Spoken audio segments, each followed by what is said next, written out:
Hello friends, welcome to our YouTube channel GK competition academy. Friend, आज की इस class में इंपॉर्टेंट इंडिया जीके क्लास की 12 दर्शन श्रृंखला के अंतर्गत लद्दाख केंद्र शासित प्रदेश से जुड़े सभी इंपॉर्टेंट क्वेश्चन को कंप्लीट करेंगे। फ्रेंड्स, यह एक कंप्लीट मास्टर वीडियो है जिसमें लद्दाख से जुड़े सभी इंपॉर्टेंट क्वेश्चंस को लिया गया है जो एग्जाम में पूछे गए हैं और पूछे जाते रहेंगे। हमारी आगामी प्रतियोगी परीक्षाओं की दृष्टि से यह क्लास बहुत ही इंपॉर्टेंट होने वाली है। तो चलते हैं अपनी क्लास की तरफ। आज की क्लास का हमारा मुख्य टॉपिक है लद्दाख केंद्र शासित प्रदेश से जुड़े सभी इंपॉर्टेंट फैक्ट्स एवं क्वेश्चंस। तो सबसे पहले हम जानेंगे लद्दाख की कुछ बेसिक जानकारियों के बारे में, जैसे राजधानियां और उनकी राजनीतिक सीटों के बारे में कि लोकसभा सीट कितनी है, राज्यसभा सीट कितनी है और विधानसभा सीट कितनी है। तो उनके बारे में बेसिक रूप से मैं आपको बता देता हूं। तो देखिए दोस्तों, हमारा जो लद्दाख है वो केंद्र शासित प्रदेश है और हमारे वर्तमान में भारत के अंतर्गत 8 केंद्र शासित प्रदेश हैं। उन 8 केंद्र शासित प्रदेशों में से 3 केंद्र शासित प्रदेशों में ही क्या है, विधानसभा स्थित है, जिनमें दिल्ली, पांडिचेरी और जम्मू कश्मीर स्थित है। यानी जम्मू कश्मीर, ये तीनों केंद्र शासित प्रदेश ऐसे हैं जिनके अंतर्गत विधानसभा स्थित है। लेकिन बाकी की जो हमारे 5 अन्य केंद्र शासित प्रदेश हैं उनमें विधानसभा नहीं होती है।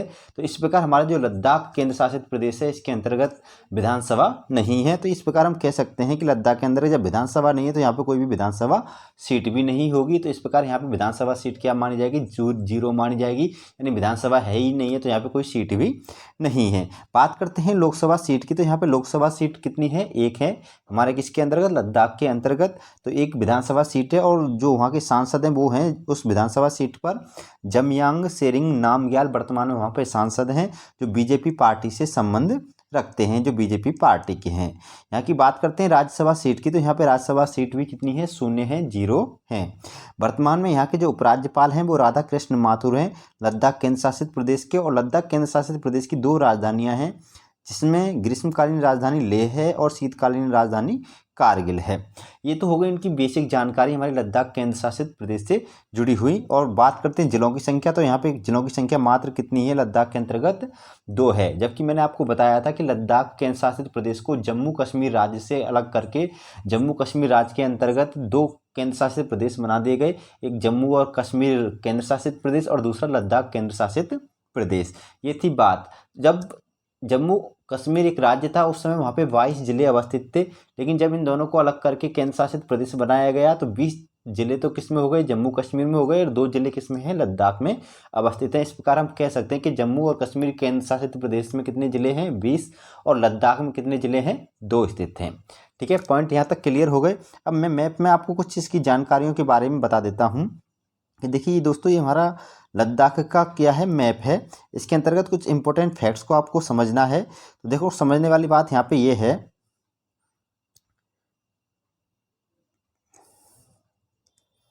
कि जो ये मैप आपको दिख रहा है यहाँ पे, ये जम्मू और कश्मीर और लद्दाख दोनों केंद्र शासित प्रदेशों का है।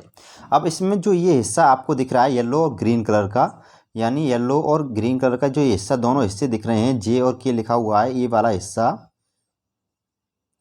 वाला हिस्सा जो है ये जम्मू और कश्मीर का है। ये कौन सा है, जम्मू, यानी जे और के हम कह सकते हैं, जे और के यानी जम्मू और कश्मीर केंद्र शासित प्रदेश का है। बाकी का जो ये हिस्सा आपको इतना इतना दिख रहा है यहाँ से लेके यहाँ तक का, ये जो टोटल हिस्सा है ये वाला, ये पूरा ही पूरा क्या है, लद्दाख केंद्र शासित प्रदेश का है। अब इस लद्दाख केंद्र शासित प्रदेश में भी आपको समझने वाली बात इंपॉर्टेंट ये है कि इसके लद्दाख केंद्र शासित जो प्रदेश है इसका जो ये वाइट कलर का हिस्सा इतना इतना दिख रहा है, इस पर पीओके ने कब्जा कर रखा है। इसको हम पाक अधिकृत कश्मीर बोलते हैं, पाकिस्तान ऑक्यूपाइड कश्मीर बोलते हैं, जो गिलगिट बाल्टिस्तान के नाम से भी जाना जाता है। इसको हम गिलगिट बाल्टिस्तान के नाम से भी जानते हैं। इसके अलावा पाकिस्तान पीओके का ये जम्मू कश्मीर के अंतर्गत ये भी हिस्सा है, इसको भी हम पीओके के अंतर्गत मानते हैं। इसको हम पाकिस्तान ऑक्यूपाइड कश्मीर बोलते हैं। इस प्रकार का ये जो जितना भी हमारा वाइट कलर में दिख रहा है ये पूरे मैप का, इस पर वर्तमान में पीओके का कब्जा यानी पाकिस्तान का कब्जा है। ये भारत का हिस्सा है और इस पर पाकिस्तान ने अवैध कब्जा कर रखा है। अब इधर से भी यहाँ पे इतना हिस्सा ही हमें वाइट दिख रहा है, इस पर भी किसने कब्जा कर रखा है, चीन ने कब्जा कर रखा है इस हिस्से पर। ये चीन के कब्जे में है वर्तमान में। इसको हम अक्साई चीन के नाम से जानते हैं। इसको हम क्या कहते हैं, अक्साई चीन कहते हैं। ये बात आपको समझनी है। इसको हम अक्साई चीन के नाम से जानते हैं। और यहाँ पे इस प्रकार की जो ग्रीन कलर की डॉट दिख रही है, इसको हम बोलते हैं सियाचिन ग्लेशियर, जो वर्तमान में विश्व का सबसे ऊंचा युद्ध क्षेत्र भी माना जाता है। इसको हम सियाचिन ग्लेशियर कहते हैं। इस प्रकार हम कह सकते हैं कि इतना कितना जो हिस्सा है आपका ये आसमानी कलर में दिख रहा है, इस पर ही वर्तमान में भारत का अधिकार है, यानी कुल मिला के भारत के अधिकार क्षेत्र में शामिल है। इस प्रकार ये जो पूरा जो मैप है, ये होने को तो ये पूरा लद्दाख है, लेकिन इसके कुछ हिस्से पर चीन का कब्जा है, इसके कुछ हिस्से पर, बाकी के कुछ हिस्से पर पाकिस्तान यानी पीओके का कब्जा है। इस प्रकार ये आपको समझ में आ गया होगा। वर्तमान में ये वाला हिस्सा है जिस पर हमारी भारत सरकार का पूर्णतः कब्जा है, और बाकी के पीओके और अक्साई चीन के अंतर्गत यानी अंडर में आते हैं। ये पॉइंट यहाँ तक क्लियर हो गए होंगे, आपको समझ में आ गया होगा। और ये ग्रीन कलर का जो हिस्सा दिख रहा है ये कश्मीर है, और जो येलो कलर में दिख रहा है जम्मू है। इन दोनों को मिलाकर जम्मू और कश्मीर नामक एक केंद्र शासित प्रदेश बनाया गया है, और इस पूरे हिस्से को मिलाकर एक लद्दाख केंद्र शासित प्रदेश बनाया गया है। अगर आपसे पूछा जाए कि अक्साई चीन किस केंद्र शासित प्रदेश का हिस्सा है जिस पर चीन ने कब्जा किया है, लद्दाख केंद्र शासित प्रदेश का। पीओके का गिलगिट बाल्टिस्तान नामक जो स्थान है वो किस केंद्र शासित प्रदेश का हिस्सा है, लद्दाख केंद्र शासित प्रदेश का हिस्सा है वर्तमान में। पॉइंट क्लियर हो गए होंगे यहाँ तक आपके सारे। अब बात करते हैं नेक्स्ट अगले पॉइंट पे, यानी अगले क्वेश्चंस पे चलते हैं। ये बेसिक जानकारियों को मैंने यहाँ से आपको कंप्लीट करा दिया। अब बेसिक जानकारियों के बाद हम करते हैं कुछ इंपॉर्टेंट क्वेश्चंस। इंपॉर्टेंट क्वेश्चन के अंतर्गत सबसे पहले बात करेंगे केंद्र शासित प्रदेश लद्दाख का गठन कब हुआ था। तो केंद्र शासित प्रदेश लद्दाख का गठन 31 अक्टूबर 2019 को हुआ था, यानी 31 अक्टूबर 2019 के दिन ही जम्मू और कश्मीर केंद्र शासित प्रदेश और लद्दाख केंद्र शासित प्रदेश, यानी ये दोनों केंद्र शासित प्रदेशों का निर्माण हुआ, यानी अस्तित्व में आए थे।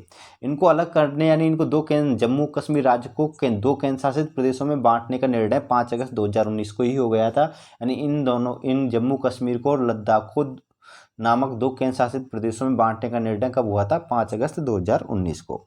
नेक्स्ट अगला पॉइंट देखिए, किस अधिनियम के तहत जम्मू कश्मीर राज्य को जम्मू और कश्मीर एवं लद्दाख नामक दो नए केंद्र शासित प्रदेशों में बांटा गया था।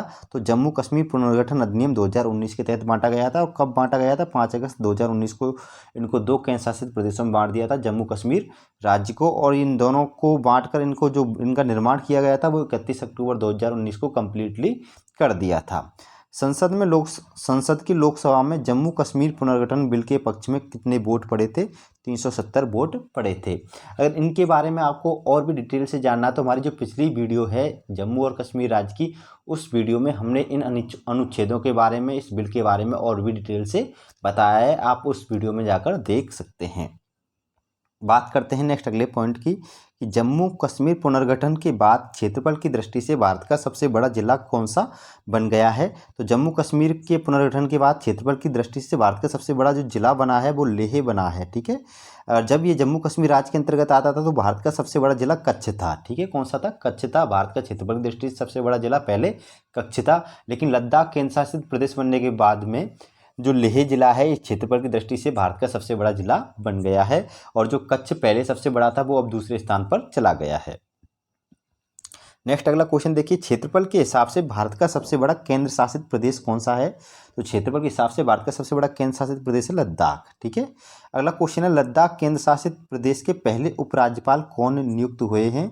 तो लद्दाख केंद्र शासित प्रदेश के जो पहले उपराज्यपाल हैं वो राधा कृष्ण माथुर हैं। कौन है, राधा कृष्ण माथुर हैं, ये बात याद रखनी है। और वर्तमान में भी राधा कृष्ण माथुर ही कौन है, यानी लद्दाख के वर्तमान में उपराज्यपाल हैं, और ये सबसे पहले उपराज्यपाल भी हैं, ठीक है। पॉइंट क्लियर हो गया होगा यहाँ तक आपका। नेक्स्ट अगला क्वेश्चन से देखिए, लद्दाख केंद्र शासित प्रदेश की सीमा किस राज्य के साथ लगती है। तो लद्दाख केंद्र शासित प्रदेश की सीमा केवल एक राज्य के साथ लगती है, और वह राज्य है हिमाचल प्रदेश। नेक्स्ट अगला क्वेश्चन है, लद्दाख केंद्र शासित प्रदेश की सीमा किस एक केंद्र शासित प्रदेश के साथ लगती है। तो केवल एक केंद्र शासित प्रदेश के साथ लगती है, वो है जम्मू और कश्मीर। नेक्स्ट अगला क्वेश्चन है, लद्दाख केंद्र शासित प्रदेश की सीमा कितने पड़ोसी देशों के साथ लगती है। 3 पड़ोसी देशों के साथ लगती है, पाकिस्तान, अफगानिस्तान और चीन के साथ लगती है। बहुत वेरी इंपॉर्टेंट क्वेश्चन है, ये क्वेश्चन एग्जाम में खूब पूछा जाता है कि लद्दाख की सीमा कितने पड़ोसी देशों के साथ लगती है, 3 देशों के साथ लगती है, ठीक है। नेक्स्ट अगला क्वेश्चन है हमारा कि लद्दाख का क्षेत्रफल के हिसाब से भारत में स्थान है, यानी एरिया के मामले में लद्दाख की रैंक क्या है भारत के अंतर्गत। तो 17वीं रैंक है, ये 17वां स्थान रखता है क्षेत्रफल के मामले में भारत के अंतर्गत। अगला है, विश्व की दूसरी सबसे ऊंची चोटी K2 गॉडविन ऑस्टिन स्थित है, यानी विश्व की जो दूसरी सबसे ऊंची चोटी है K2 गॉडविन ऑस्टिन, ये पाक अधिकृत कश्मीर में स्थित है। ये बात अच्छे से याद रखना है। यानी जो K2 गॉडविन ऑस्टिन है पाक अधिकृत कश्मीर यानी POK में स्थित है। जो मैंने अभी हाल ही में आपको बताया था, ये वाला जो हिस्सा है, ये वाला इस नीचे का इस स्थान पर ये गॉडविन ऑस्टिन स्थित है, जिस पे POK का कब्जा है यहाँ पर इस पाक अधिकृत कश्मीर में है। और वर्तमान में ये POK के अंतर्गत आती है K2 गॉडविन ऑस्टिन। ठीक है, ये बात अच्छे से याद रखनी है आपको। अगला है वर्तमान में पाक अधिकृत कश्मीर किस राज्य में केंद्र शासित यानी किस राज्य या केंद्र शासित प्रदेश का भाग है। इस प्रकार ये क्वेश्चन है दोस्तों। तो किसका है? लद्दाख का। ठीक है, मैंने ये पहले ही समझा दिया है आपको अच्छे से। नेक्स्ट अगला देखिए, लद्दाख की सबसे ऊंची पर्वत चोटी कौन सी है? तो लद्दाख की सबसे ऊंची पर्वत चोटी है सालटोरो कांगड़ी, जो 7,742 मीटर ऊंची है। अब इस क्वेश्चन को लेके काफ़ी विवाद भी है। अगर आपसे पूछा जाए कि लद्दाख की सबसे ऊंची चोटी कौन सी है, तो K2 गॉडविन ऑस्टिन को भी बताते हैं कुछ लोग, और कुछ लोग सालटोरो कांगड़ी को भी बताते हैं। अब इसमें समझने वाली बात यह है कि देखो भाई, जो ये हमारा जो लद्दाख का मैप है, इसका एक हिस्सा POK के कब्जे में है और एक हिस्सा इधर से कोन ऑफ अक्साई चीन के नाम से जाना जाता है, जिसको हम चीन ने कब्जा कर रखा है। बाकी का जो शेष बचा है, इस पर भारत का अधिकार है वर्तमान में, और ये POK के अंडर में है। अब जो K2 गॉडविन ऑस्टिन चोटी है वो POK के अंतर्गत आती है। अगर इस पूरे विभाजित जो हमारा अविभाजित पूरा लद्दाख है, अगर इसके अंतर्गत इस पूरे लद्दाख की बात की जाए, तो इसके अंतर्गत जो सबसे ऊंची चोटी है तो वो तो हो गई K2 गॉडविन ऑस्टिन। अगर बात करें हम भारत के जो अधिग्रहण में जो लद्दाख है, उसकी सबसे ऊंची चोटी कौन सी है? तो उसकी सबसे ऊंची चोटी सालटोरो कांगड़ी है। ये बात अच्छे से याद रखनी है आपको। पॉइंट यहाँ से समझ गए होंगे आप। मेरे कहने का तात्पर्य यही है दोस्तों यहाँ पे, कि जो हमारा ये आपको दिख रहा है यहाँ पर, कि ये लद्दाख जो ये आसमानी कलर का जो लद्दाख यहाँ पे दिख रहा है, इस लद्दाख के अंतर्गत यानी इस पूरे एरिया में जो सबसे ऊंची पर्वत चोटी है वो सालटोरो कांगड़ी है। अगर इस पूरे एरिया की बात की जाए, यहाँ से लेकर यहाँ तक की, कि इस पूरे एरिया में सबसे ऊंची पर्वत चोटी कौन सी है, तो यहाँ पे स्थित है K2 गॉडविन ऑस्टिन यानी POK के अंतर्गत। तो क्या बताएंगे? K2 गॉडविन ऑस्टिन को बताएंगे। पॉइंट यहाँ तक क्लियर हो गया होगा आपका। अब बात करते हैं नेक्स्ट अगले पॉइंट पे। हमारा अगला पॉइंट है, लद्दाख केंद्र शासित प्रदेश के उपनाम क्या हैं? लद्दाख केंद्र शासित प्रदेश को किन उपनामों से जाना जाता है? तो लद्दाख केंद्र शासित प्रदेश के 4 उपनाम हैं। इसको छोटा तिब्बत भी कहते हैं। अगर आपसे पूछ लिया जाए कि भारत के किस राज्य या केंद्र शासित प्रदेश को छोटा तिब्बत कहते हैं, तो लद्दाख को कहते हैं। किस केंद्र शासित प्रदेश को मून लैंड के नाम से जानते हैं? लद्दाख को जानते हैं। ठंडा रेगिस्तान या कोल्ड डेजर्ट भारत के किस राज्य या केंद्र शासित प्रदेश को कहते हैं? लद्दाख को कहते हैं। ऊंचे ऊंचे दर्रों की भूमि किसे कहा जाता है? लद्दाख को कहा जाता है। ये चारों इंपॉर्टेंट पॉइंट हैं, एग्जाम में सीधे सीधे पुटअप होते हैं। बात करते हैं नेक्स्ट अगले पॉइंट में, कि लद्दाख का एक हिस्सा जिस पर चीन ने कब्जा किया हुआ है उसे कहा जाता है, तो उसे अक्साई चीन कहा जाता है। क्या कहा जाता है? अक्साई चीन कहा जाता है। और 1962 के युद्ध के दौरान चीन ने इस पर कब्जा किया था। नेक्स्ट अगला क्वेश्चन है, हिम तेंदुओं के लिए प्रसिद्ध हेमिस नेशनल पार्क कहाँ अवस्थित है? तो ये लद्दाख में अवस्थित है। और जो हेमिस नेशनल पार्क है हिम तेंदुओं के लिए प्रसिद्ध है, ये बात अच्छे से याद रखनी है। और Hemis national park important point है, एग्जाम में डायरेक्ट पूछा जाता है, सीधा सीधा ये आता है, कई बार एग्जामों में आ चुका है और आता रहेगा हेमिस नेशनल पार्क के बारे में। ठीक है, नेक्स्ट अगला क्वेश्चन है कि क्यों पूछा जाता है, इसकी भी विशेषता देख लीजिए। ये भारत में सबसे अधिक ऊंचाई पर स्थित क्या है? राष्ट्रीय उद्यान। अगर ये भी पूछ लिया जाए कि भारत में सबसे अधिक ऊंचाई पर स्थित राष्ट्रीय उद्यान कौन सा है, तो आपको बता देना है हेमिस नेशनल पार्क है। नेक्स्ट अगला क्वेश्चन है हमारा, चांगथांग वन्यजीव अभ्यारण्य कहाँ स्थित है? तो चांगथांग वन्यजीव अभ्यारण्य भी लद्दाख में ही अवस्थित है। बात करते हैं नेक्स्ट अगले क्वेश्चंस की। अगला क्वेश्चन है हमारा कि लद्दाख की प्रमुख नदी कौन सी है? तो लद्दाख की प्रमुख नदी सिंधु नदी है। ये बात याद रखनी है, ये सिंधु नदी पाकिस्तान में बहती है। अगला है, भारत की सबसे ऊंचाई पर स्थित खारे पानी की झील कौन सी है? और किस पर सबसे ऊंचाई पर स्थित है ये खारे पानी की झील भारत की? तो वो है पेंगोंग झील, जो लद्दाख की सबसे बड़ी झील भी है। अगर आपसे पूछ लिया जाए कि लद्दाख की सबसे बड़ी झील कौन सी है, पेंगोंग झील है। और ये अगर पूछ लिया जाए कि भारत की सबसे ऊंचाई पर स्थित खारे पानी की झील है, वो भी पेंगोंग झील है, जो लद्दाख में स्थित है। इस झील के बारे में आपको एक चीज़ और समझा दूं कि इसके कुछ हिस्से पर चीन का कब्जा है और इसके कुछ हिस्से पर भारत का कब्जा है। यानी ये झील ऐसी झील है जिस पर 2 देशों का कब्जा है। इसका आधा हिस्सा चीन के अंडर में है और आधा हिस्सा भारत के अंडर में है। अगला क्वेश्चन है, सफ़ेद झील के नाम से प्रसिद्ध तसोकर मोरारी झील कहाँ अवस्थित है? इस तसोकर मोरारी झील को सफ़ेद झील भी कहते हैं, ये बात अच्छे से याद रख लेना है आपको।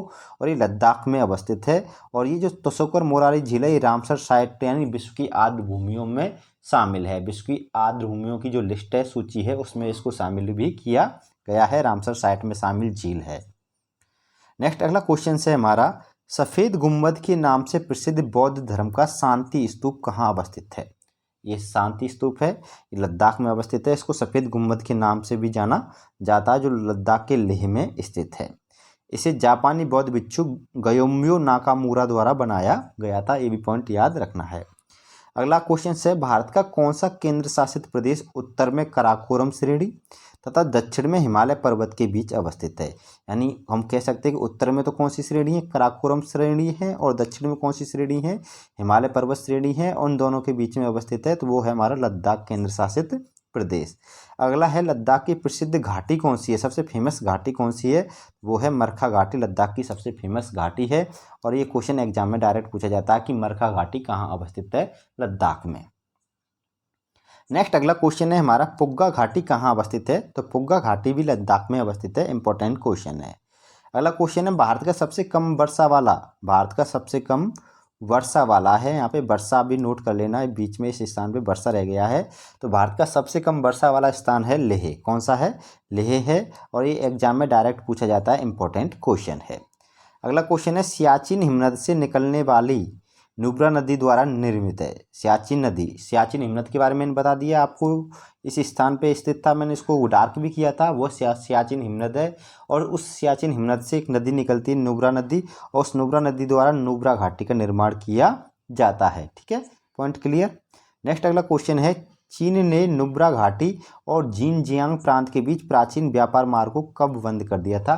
तो याद रखना, चीन का एक प्रांत है जिनजियांग प्रांत और नुब्रा घाटी, इन दोनों के मध्य में जिनजियांग प्रांत से लेकर नुब्रा घाटी तक क्या था? एक रास्ता था। और उस रास्ते से क्या होता था? व्यापार होता था। और इस व्यापारिक मार्ग को चीन ने 1949 में क्या कर दिया था? बंद कर दिया था।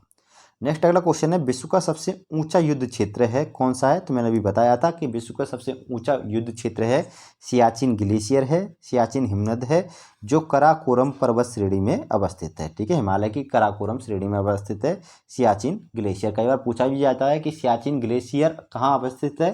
तो कराकोरम पर्वत श्रेणी में अवस्थित है। अगला क्वेश्चन है, सियाचिन ग्लेशियर कहाँ अवस्थित है? तो लद्दाख में है। ये बात है याद रखना, अगर पूछा जाए कि किस केंद्र शासित प्रदेश या राज्य में अवस्थित है सियाचिन ग्लेशियर, तो लद्दाख में। ये तो सीधी सीधी बात है।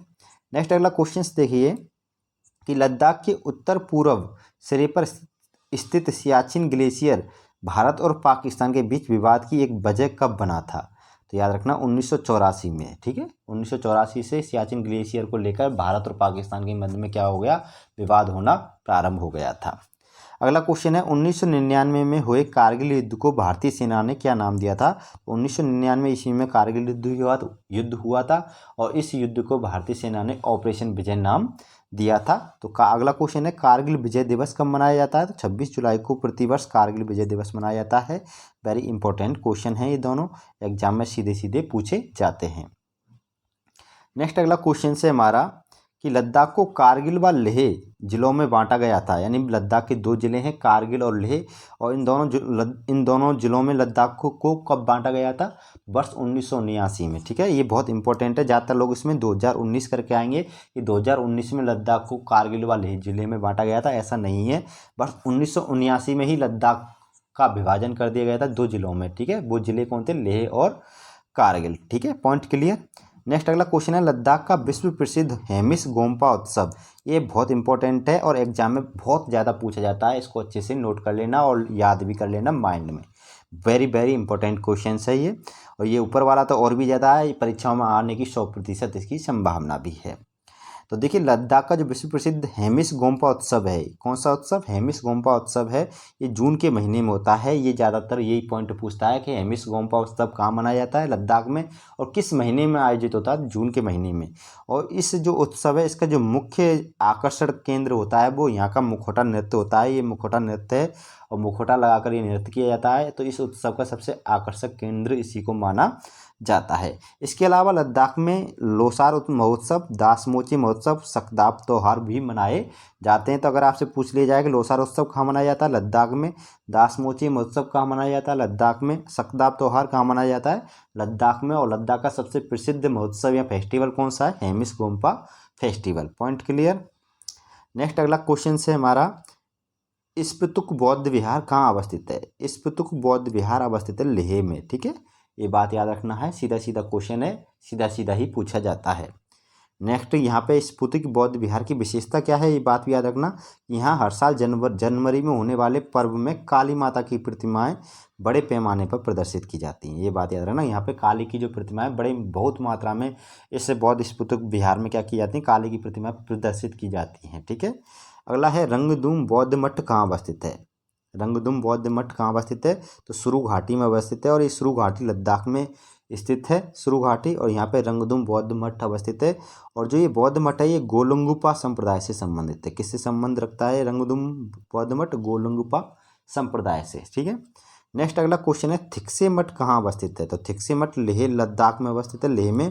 और ये जो मठ है थिक्से मठ, ये 12 मंजिला मठ है, बहुत इंपॉर्टेंट है, पूछा जाता है कि कौन सा मठ 12 मंजिला मठ के नाम से भी जाना जाता है। तो थिक्से मठ को जाना जाता है, जो लेह लद्दाख में स्थित है। नेक्स्ट अगला क्वेश्चन है हमारा, हेमिस मठ कहाँ अवस्थित है। तो याद रखना, देखो हेमिस नेशनल पार्क, हेमिस मठ, हेमिस गोम्पा उत्सव, ये सभी हेमिस के नाम से जितनी भी चीज़ें आपको मिले वो सभी लद्दाख में ही अवस्थित हैं। तो हेमिस मठ भी कहाँ पर अवस्थित है, लेह में अवस्थित है, जो लद्दाख का एक जिला है। और जो हेमिस मठ है ये दुक्रुपा संप्रदाय का यह मठ 1630 में निर्मित हुआ था। हेमिस मठ दुक्रुपा संप्रदाय का मठ है, और इसका निर्माण 1630 ईस्वी में हुआ था, ये बात याद रखना है। यहाँ प्रतिवर्ष जून में पद्म संभव के जन्म महोत्सव के रूप में हेमिस महोत्सव मनाया जाता है। और इस महोत्सव में लामा संप्रदाय के लोग क्या करते हैं, छाम नृत्य करते हैं। ये इंपॉर्टेंट पॉइंट है, इसको आप अच्छे से याद रख लेना, नोट कर लेना कि किस हेमिस महोत्सव में किस संप्रदाय के लोग छाम नृत्य करते हैं, तो लामा संप्रदाय के लोग करते हैं। ठीक है, नेक्स्ट अगला क्वेश्चन है कि सिंधु नदी के तट पर स्थित कौन सा मठ थंगका चित्रकारी तथा माथुर नागरंग महोत्सव के लिए प्रसिद्ध है। तो सिंधु नदी के तट पर स्थित कौन सा मठ है जो किसके लिए प्रसिद्ध है, थंगका चित्रकारी के लिए प्रसिद्ध भी है। और इसके अलावा यहाँ पे माथुर नागरंग महोत्सव भी होता है इस मठ पर। तो इन दोनों चीज़ों के लिए मठ प्रसिद्ध है, तो उसका नाम है माथे मठ, जो लेह में स्थित है, लद्दाख में। ठीक है, नेक्स्ट अगला क्वेश्चन है कि फुगताल मठ कहाँ अवस्थित है, तो लद्दाख में अवस्थित है। अगला क्वेश्चन है, भारत का सबसे ऊंचा मौसम विज्ञान केंद्र कहाँ पर है। वेरी वेरी इंपॉर्टेंट क्वेश्चन है, डायरेक्ट एग्जाम में पूछा जाता है। भारत का सबसे ऊंचा मौसम विज्ञान केंद्र लेह में अवस्थित है, और ये 3500 मीटर की ऊंचाई पर स्थित है। नेक्स्ट अगला क्वेश्चन है हमारा कि लद्दाख के किस गांव में खगोलीय वेधशाला अवस्थित है। Very very important, very most question है ये। ठीक है दोस्तों, वेरी इंपॉर्टेंट क्वेश्चन है ये कि लद्दाख के किस गांव में भारतीय खगोलीय वेधशाला स्थित है। ये बात याद रखना, तो किस गांव में, हनले गांव में स्थित है। यह विश्व की क्या है, सबसे ऊंची वेधशाला है। ये एक खगोलीय वेधशाला है लद्दाख के हनले गांव में। और जो ये खगोलीय वेधशाला है विश्व की सबसे ऊंची वेधशाला भी है। और इसका संचालन कौन करता है, भारतीय तारा भौतिकी संस्थान करता है। और भारतीय तारा भौतिकी संस्थान का जो मुख्यालय है वो बेंगलुरु में है। ये बहुत बार पूछा भी गया है कि भारतीय तारा भौतिकी संस्थान का मुख्यालय कहाँ पर है, बेंगलुरु में। इम्पोर्टेंट है। यहाँ पर 7 इकाइयों वाला एक उत्तुंग गामा किरण दूरदर्शी भी स्थापित किया गया है, ये बात याद रखना। 7 इकाइयों वाला दूरदर्शी मतलब दूरबीन, दूरदर्शी यानी टेलीस्कोप भी स्थापित किया गया है। नेक्स्ट अगला क्वेश्चन से देखिए कि विश्व की सर्वाधिक ऊंचाई पर स्थित सड़क कहाँ पर है। विश्व की सबसे अधिक ऊंचाई पर, हाईएस्ट यानी सबसे ऊंचाई, सबसे अधिक ऊंचाई पर स्थित सड़क कौन सी है, तो खारदुंगला एक दर्रा है लद्दाख में। खारदुंगला दर्रे में विश्व की सबसे ऊंचाई पर स्थित सड़क स्थित है। और ये कितनी ऊंचाई पर स्थित सड़क है, 5602 मीटर ऊंचाई पर, मीटर की ऊंचाई पर ये सड़क का निर्माण किया गया है, जो लेह मनाली खंड में आता है। ठीक है, ये बात भी याद रखना है। लेह से मनाली जाने वाले मार्ग में ये खारदुंगला दर्रा स्थित है। यहाँ पर 5602 मीटर की ऊंचाई पर सड़क का निर्माण किया गया है, जो विश्व की सबसे अधिक ऊंचाई पर स्थित क्या है, सड़क है। अगला है मैग्नेटिक हिल व चादर ट्रैक प्रमुख दर्शनीय स्थल हैं। तो लद्दाख के मैग्नेटिक हिल और चादर ट्रैक प्रमुख दर्शनीय स्थल हैं। चादर ट्रैक क्या होती है कि जो लद्दाख में जास्कर नदी है, और इस जास्कर नदी सर्दियों की ऋतु में क्या करती है, यहाँ पे बर्फ़ जम जाती है, चादर सी बन जाती है, उसी को चादर ट्रैक के नाम से जाना जाता है, जो यहाँ का प्रसिद्ध दर्शनीय स्थल भी है। अगला क्वेश्चन है, भगवान बुद्ध के अगले अवतार मैत्रेय की मूर्ति कहाँ पर है? तो भगवान बुद्ध के अगले अवतार जो मैत्रेय हैं उनकी मूर्ति लेह में स्थित है, ये बात याद रखनी है। नेक्स्ट अगला क्वेश्चन है हमारा, कुशोक बकुला रिम्पोंचे एयरपोर्ट कहाँ पर स्थित है? तो याद रखना, जम्मू कश्मीर, पूरे जम्मू कश्मीर राज्य का एकमात्र यही था पहले, कुशोक बकुला रिम्पोंचे एयरपोर्ट, जो वर्तमान में लद्दाख के लेह में स्थित है, ये बात याद रखना है। तो कुशोक बकुला रिम्पोंचे एयरपोर्ट कहाँ पर है? लेह में स्थित है। अगला, सिंधु नदी व श्योक नदी घाटियों के बीच में अवस्थित है, तो लद्दाख अवस्थित है। लद्दाख सिंधु नदी व श्योक नदी घाटियों के बीच में अवस्थित है, ये बात याद रखना है। अगला क्वेश्चन है, पहली शताब्दी के आसपास लद्दाख पर हिस्सा था? तो पहली शताब्दी के आसपास लद्दाख पर कुषाण राज्य का क्या था? हिस्सा था, ये पॉइंट याद रखना है। नेक्स्ट अगला क्वेश्चन है हमारा, दमखम बांध कहाँ पर है? तो दमखम बांध सिंधु नदी पर लद्दाख में स्थित है। Point clear. अगला है, ये इंपॉर्टेंट क्वेश्चन है, पूछा जाता है, ठीक है। अगला, लद्दाख में चुटक जल विद्युत संयंत्र, कई बार पूछा भी गया कि चुटक जल विद्युत संयंत्र किस नदी पर स्थित है? सुरु नदी पर। कहाँ पर? लद्दाख में। अगला, लद्दाख में निम्बू वाजगो जल विद्युत संयंत्र कहाँ अवस्थित है? तो सिंधु नदी पर अवस्थित है। ये तीनों जल, यानी दमखम बांध, चुटक जल विद्युत संयंत्र, निम्बू वाजगो जल विद्युत संयंत्र, ये तीनों एग्जाम्स के लिए वेरी इंपॉर्टेंट है, एग्जाम में डायरेक्ट सीधे सीधे पूछे जाते हैं। नेक्स्ट अगला क्वेश्चन है हमारा, अगला पॉइंट है, लद्दाख के प्रमुख दर्रे। लद्दाख के प्रमुख दर्रे कौन कौन से हैं, ये भी याद रखना है आपको। तो लद्दाख के प्रमुख 5 दर्रे हैं, जिनमें चोरबतला दर्रा, खारदुंगला दर्रा, चांगला दर्रा, दीगारला दर्रा और तसाकाला दर्रा। ये पांचों की पांचों दर्रे किसके स्थित हैं? लद्दाख में अवस्थित हैं, लद्दाख के दर्रे हैं, जिनमें से खारदुंगला जो दर्रा है बहुत फेमस है। इस दर्रे में विश्व की सबसे अधिक ऊंचाई पर स्थित सड़क अवस्थित है। पॉइंट क्लियर यहाँ तक, खारदुंगला में। नेक्स्ट अगला क्वेश्चन है हमारा, लद्दाख के प्रमुख नृत्य, यानी लद्दाख के प्रमुख डांस कौन से हैं? तो याद रखना, कोम्पा तसुम तसग नृत्य, ठीक है, कोम्पा तसुम तसग नृत्य, ये बहुत इंपॉर्टेंट है, पूछा भी जाता है, कई बार पूछा भी गया है कि कोम्पा से आप समझ लेना कि हेमिस गोम्पा उत्सव में ये नृत्य किया जाता है। अगला है, स्पोवा नृत्य भी लद्दाख का है, मेंटोक स्टोनमू नृत्य भी लद्दाख का है, लेह का कोशिन नृत्य, कई बार पूछा भी जाता है एग्जाम में कि कोशिन नृत्य कहाँ का है? लेह का। जबरू नृत्य, सांडोल नृत्य, छाम नृत्य और मुखोटा नृत्य, ये सभी लद्दाख के क्या हैं? प्रमुख नृत्य हैं। इन सभी को अच्छे से याद रखना है आपको। इस प्रकार दोस्तों, हमने यहाँ पे आपको लद्दाख से संबंधित सभी इंपॉर्टेंट फैक्ट्स को करवा दिया है। यहाँ पे जितने भी लद्दाख से संबंधित इंपॉर्टेंट पॉइंट्स थे, क्वेश्चंस थे, फैक्ट्स थे, उन सभी को हमने इस वीडियो में ले लिया है। इस प्रकार लद्दाख से संबंधित जितने भी क्वेश्चन आए हैं आपके लिए, वो यहाँ से कंप्लीट हो जाएंगे, आपको एक भी क्वेश्चन बाहर नहीं मिलेगा। रही बात दोस्तों वीडियो की, तो वीडियो अच्छी लगी हो तो वीडियो को लाइक व शेयर अवश्य करना है। आप हमारे चैनल पर नए ही हो तो चैनल को सब्सक्राइब भी कर लेना तथा साथ साथ बेल आइकन को भी दबा लेना, जिससे हमारी हर वीडियो का नोटिफिकेशन आपको मिलता रहेगा। फिर मिलते हैं नेक्स्ट अगली वीडियो।